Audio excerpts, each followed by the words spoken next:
Well, Aaron let you know about that little L train fires while you're late to work today, but generally, New York City commutes don't need any more hassle. It's nice work if you can get there. We're talking, of course, about commutes in our first slide up.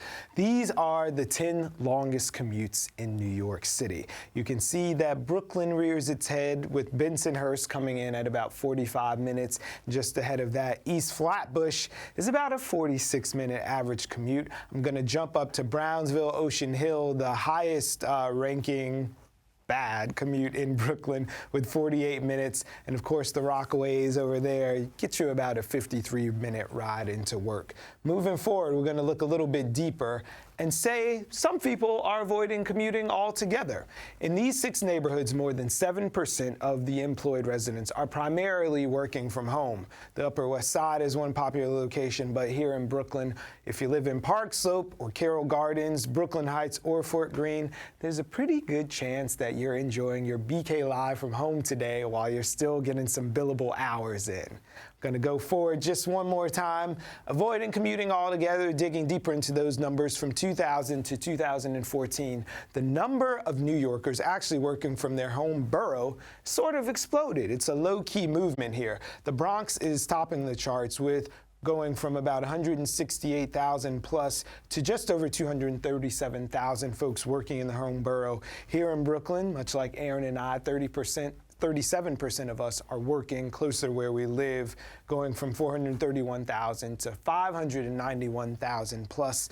But Manhattan, oddly enough, has the lowest number there. It's still the biggest by number, but the percentage has gone from 635,000 up 18% to around 747. So some interesting trends there as we look at our commutes. It is nice work if you can get there. And now we're into the A block. The Center for an Urban Future's Adam Foreman has joined us before to talk about everything from infrastructure concerns to arts education. And we're happy to welcome him back to tell us about the center's latest report, Fast City, Slow Commute. Welcome back to BK Live, senior researcher Adam Foreman. Always a pleasure to be here. You know I love you guys. Okay, welcome back. Always a pleasure to have you. You always tell us so many interesting statistics and information. But the first thing I want to ask is, we all complain about the commute to work sometimes. New Yorkers, we have a longer than average, longer commuter than the average American. But who are the New Yorkers that justifiably have a right to complain? And who are the people that are complaining that maybe they have it a little better than they thought? I would say people in the Rockaways, they have a right to complain. That's the longest commute in the city.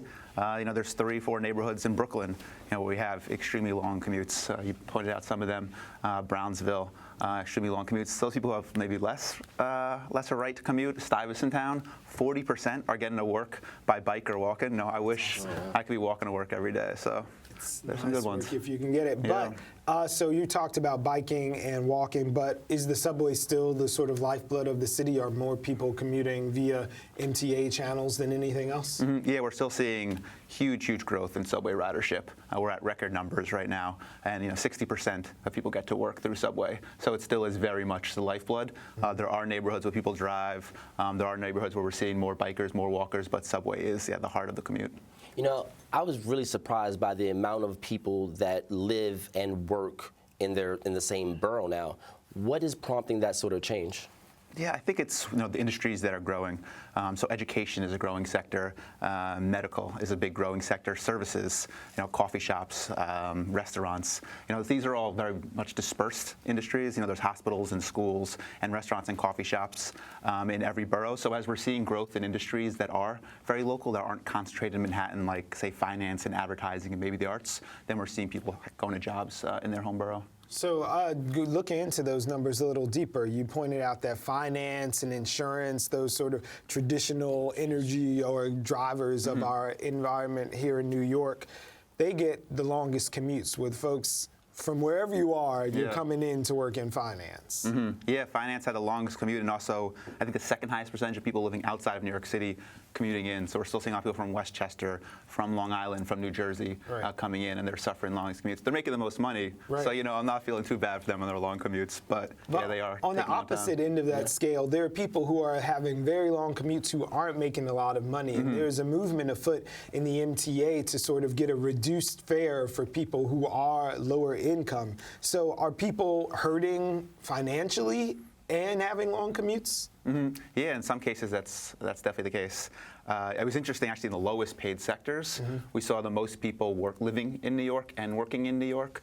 We would think that maybe suburbs offer cheaper homes in Long Island, in Westchester, and parts of New Jersey. But in fact, in food and services, in accommodations, almost everybody, 90%, lives in New York. So they're paying really high rents, and they're working in sectors that aren't well paid.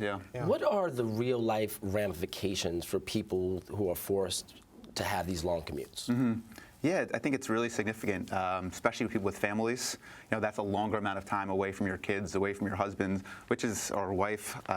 It's obviously not good for people socially. They want to be with their family, they want to be with their friends, but also leads to extra expenses. That means longer time in daycare if you have children, which is definitely an expense. I think it really speaks to how fantastic that pre-K plan by de Blasio was. That we are offering universal pre-K, that we are subsidizing it. Obviously, people are working long hours, they're commuting long hours, and to offer free daycare is really fantastic. Well, speaking of the de Blasio administration, there's always been that sort of back and forth with he and the governor, and home rule for the MTA has been a sort of big issue with a lot of folks here locally. So does your report sort of take shine to the idea of bringing home rule to the MTA? We've got the longest commute, and decisions are being made elsewhere. Yeah, it's a huge problem. I think every mayor, for the last 50, 60 years, as long as the MTA has been around, has clamored for home rule.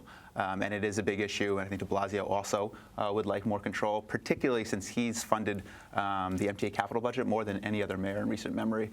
He just gave $2.5 billion to the MTA budget, a really significant sum, and it was supposed to be in return for having more autonomy, more decisions over how that money is spent, and that's not really working out right now. So the state similarly promised $8 billion the MTA capital budget. They only gave $1 billion in the last budget. So they're saying they're giving us an IOU. We need it right now, and we can see why. The L train just had a big issue today.